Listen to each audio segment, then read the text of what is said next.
Hey, Kyle Querec here, and today we have someone from the classical world, the opera world. Made his debut over a decade ago with Metropolitan Opera in New York. He's going to return there in 2022. He's been everywhere. He is the handsome tenor, Adam Diegel, and it's today on Music Minded. Come on.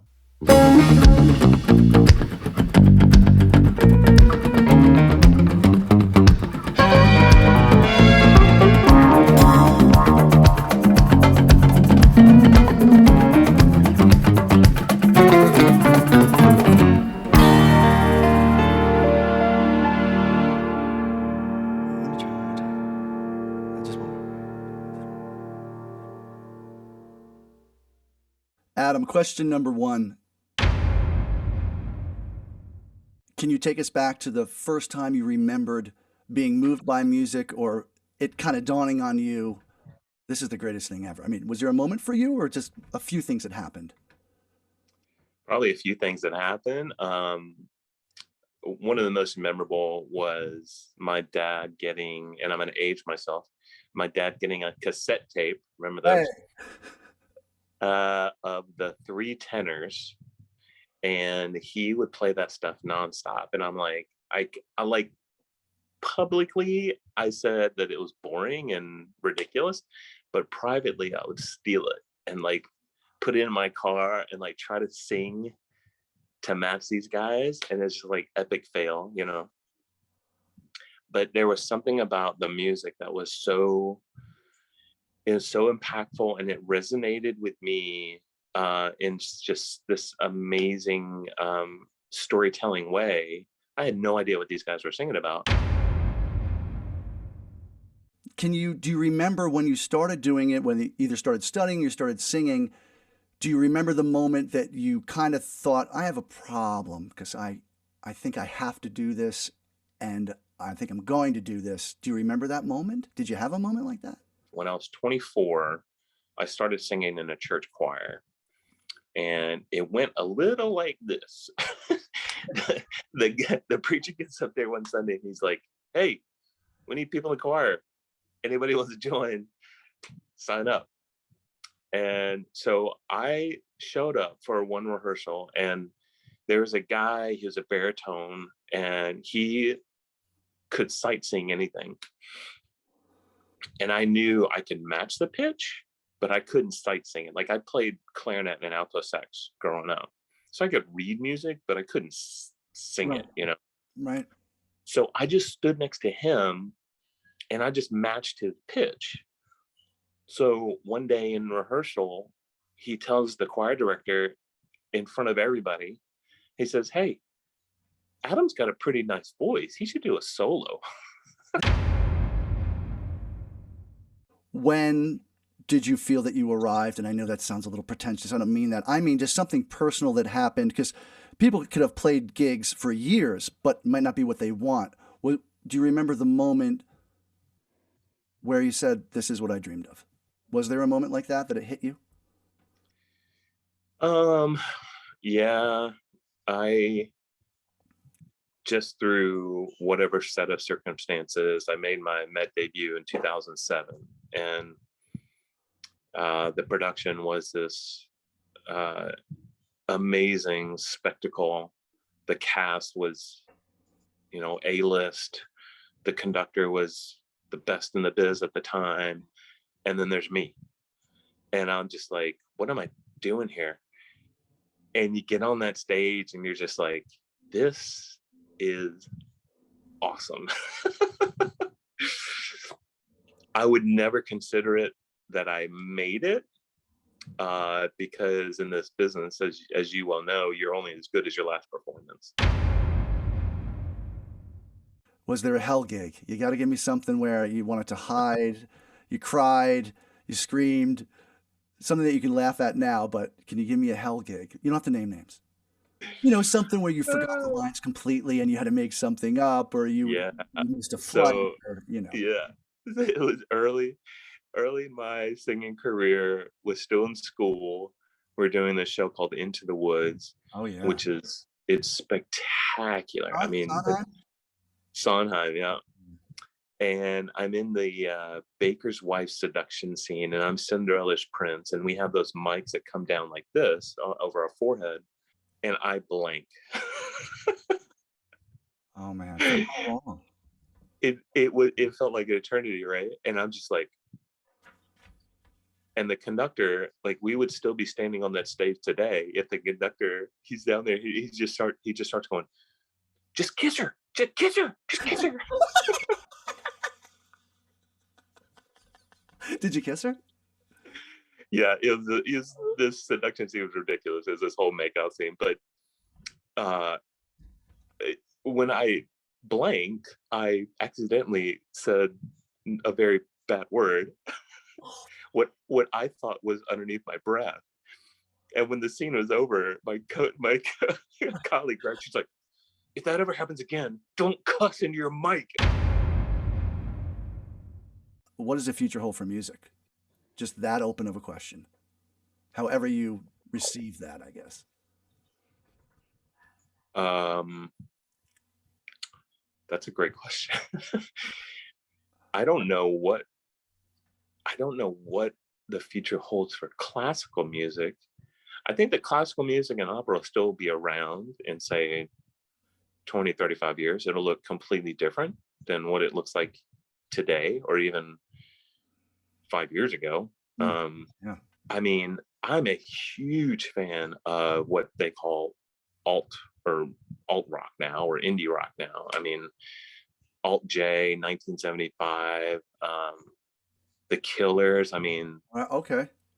these guys, Yeah. they sound amazing, incredibly cool, innovative stuff. So as far as that goes, I think it's in a great place. Yeah, I wonder how classical music and opera will, it needs to evolve. um it'll be interesting to see. You have a very interesting perspective because of how you started late and yet you became very, very successful. What would you have said if you had made the decision even earlier?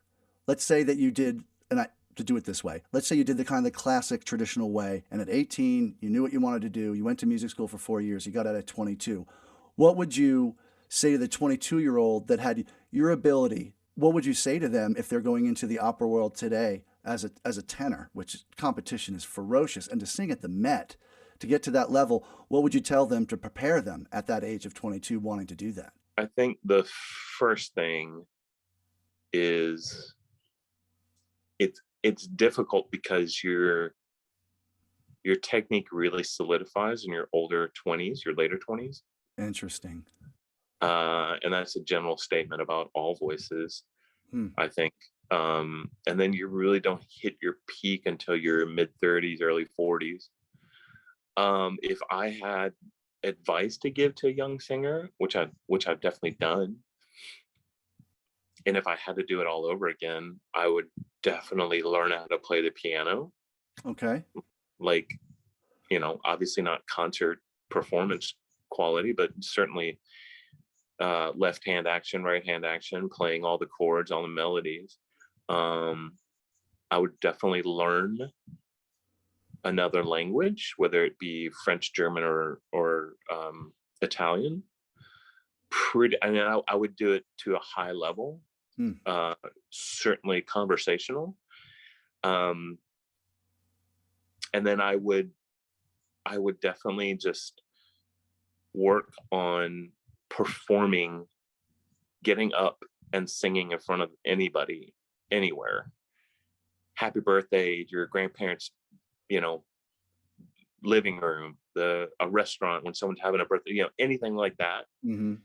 Because that's the only way that you're going to learn how to deal with your nerves, how your body reacts to all of that.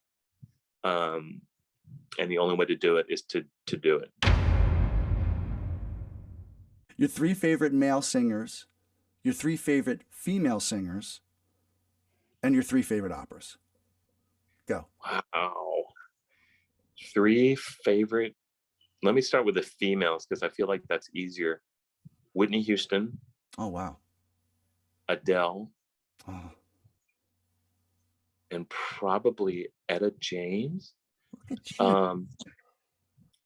Male singers, that's a little trickier. You didn't give me Leontine Price. You didn't get, that's great. You have such an eclectic, that's just what you like. You're an opera singer, but you like, The jazz. male That's the great. males are so much more tricky. Certainly Frank Sinatra's got to be up there. Okay.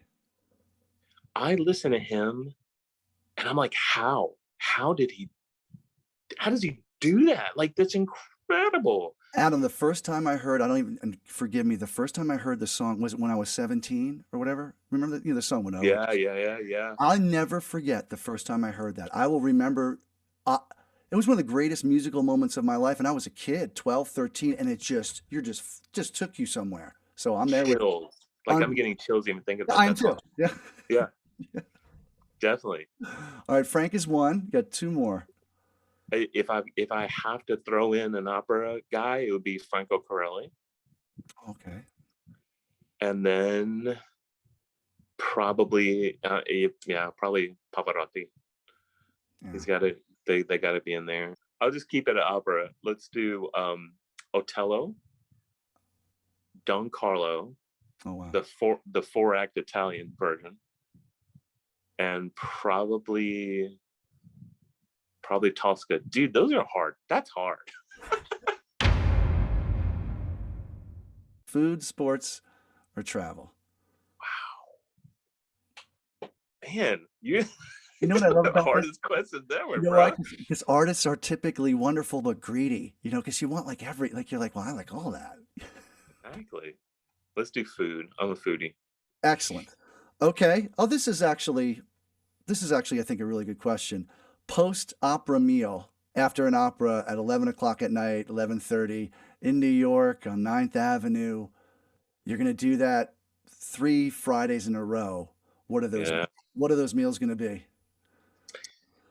I think one of them has to be an arugula salad with some grilled chicken, some olive oil, a little balsamic.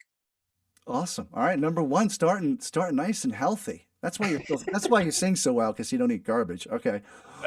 Although I saw you eat, you told me you could eat a whole pizza. I remember you telling me that when we were Oh, talking. dude, it's terrible. Okay, number two, second meal. Second meal. Wow. Probably some Korean barbecue Yes. with all the little sides on it, the bean sprouts and the kimchi and the sauteed spinach and the garlic that you chop up and you put it on the grill, and it's Oh, I'm starving, man. I just had oatmeal like 4 hours ago. I'm dying. All right. What's the third meal? Last one. Last hard question. Man, it's got to do the unhealthy route. It's got to be the best New York pizza. I knew it. Number nine. Number nine. This is the last one. Where can we see you? And again, we're gonna post it. We're gonna post some links and give people information about what you're doing, what you have done. But you can tell us what you have upcoming. Gonna do a Tosca with Opera Columbus in Ohio, and that's performances are December 12th and 13th, I think. And then I'll be at the Met covering Tosca, Cavaradossi, and then go over to Opera Knoxville for a Puccini concert in April. Thank you for joining us, Adam. This is a treat for me. Thank you, brother. Good to see you. Yeah, it's good to catch up. Thanks again. You bet. It was just fantastic having Adam on the show to get that perspective from the classical world, from the opera world, from a leading tenor. He's funny, humble, and a phenomenal voice. We'll have some links below where you can hear him. Thank you for joining us today on Music Minded. I'm Kyle Querec. Have a great day.